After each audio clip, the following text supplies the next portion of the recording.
total de visa que não tem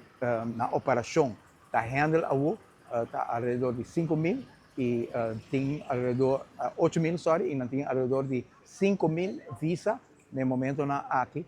que eu vou apontar e processar, que em todo caso tem espaço, se a visa é o único eixo, seguro tem espaço em Anang para por esse câmbio do qual está trata hecho que nós não tem comunicação aérea no momento na aqui. E de dois queda parte de desenvolvimento socioeconômico na Venezuela e desenvolvimento também de estabilidade política. E sei não nos lohanha notificação de parte do departamento na concerni. Nós veiligheidsdienst, nós buitenlandse betrekkingen, pero também de parte de relações exteriores de Holanda. E nós lohanha tour e conselho nós também está sinti para ir na direção de habri a fronteira, pero nós está responsável e nós tem tour estão tem pensamento de esaki, alinhar com a mesma ideia, que é bom pensamento para nós. Tem meta, em todo caso, para a claridade, como está papiando de dizer que nós queremos, para meio juni, e prolongação com nós hasi de cierre de contato aéreo,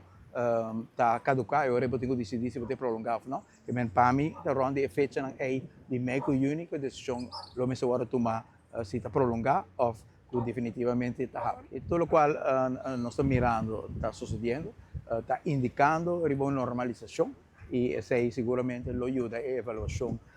que se nós abrir esse espaço aéreo em todo caso que a aerolinea e comercialmente Minister? E comercialmente seguro a Venezuela é um país de pouco recurso no momento que o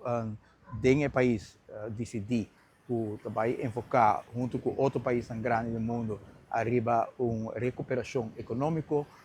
que vai invertir entre outro em recuperação e renovação na indústria de agricultura, na indústria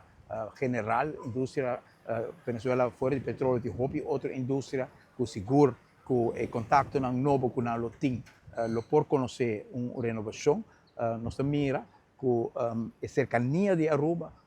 porta